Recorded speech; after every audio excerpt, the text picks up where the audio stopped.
అన్నప్రాసన రోజు కలం పట్టానని అమ్మ మురిసిపోయింది. ఆకాశమే హద్దుగా ఎదగమని ఆశీర్వదించింది. చదువుకోవాలనే కోరిక నాతో పాటు ఎదిగింది.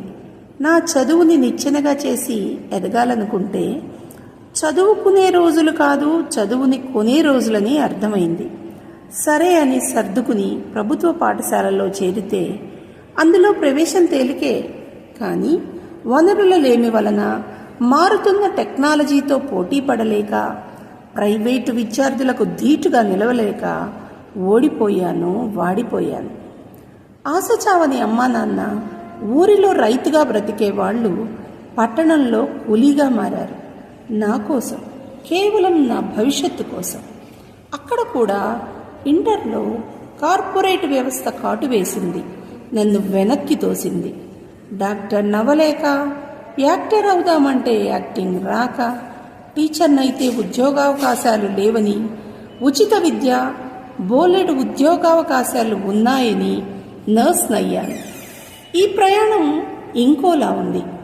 బోలెడు ఖాళీల బోర్డు చూసి పెద్ద ప్రైవేటు హాస్పిటల్లో ఉద్యోగంలో చేరితే అరాకొరా జీతాలు, అలసిపోయేంత పని. అక్కడి కార్పొరేట్ వ్యవస్థ రోగుల నుండి డబ్బు దోపిడీ, ఉద్యోగుల నుండి శ్రమ దోపిడీ. అడిగేవారెవరు, ఆదుకునేవారెవరు? పరాయి దేశం పారిపోదామంటే దళారుల దారి దోపిడీ. ప్రభుత్వ ఉద్యోగాలు కొందరికే, అది కాంట్రాక్టే. కష్టపడి పెంచిన తల్లిదండ్రులను ఆర్థికంగా ఆదుకోలేము. కన్నబిడ్డలకు కనీస అవసరాలు కూడా తీర్చలేము. అవసరమైనప్పుడు సమయం కూడా ఇవ్వలేము.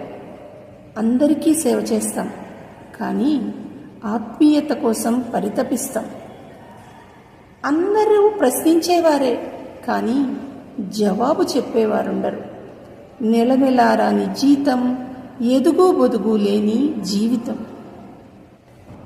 సొంత కష్టాన్ని దాచి, రోగుల కష్టాలు, బాధలు తీర్చి, వారి చిరునవ్వుల్లో చిరుదివ్వెలు వెలిగించుకుని సంతోషపడే అల్ప సంతోషులు నర్సులు. రోగులు మాపై ఎంత కోప్పడినా మా నుండి సహనాన్ని, శాంతాన్ని కోరుకుంటారు. కొవ్వొత్తుల్లా కాలిపోతూ వెలుగులు పంచాలంటారు. మా జీవితాల్లో వెలుగులు నింపేవారెవరు? వేచి చూస్తున్నాం రేపటి శుభోదయం కోసం, రెగ్యులర్ గవర్నమెంట్ ఉద్యోగాల కోసం. ఇట్లు రెగ్యులరైజేషన్ కోసం ఎదురు చూస్తే కాంట్రాక్ట్ స్టాఫ్ నర్సులు.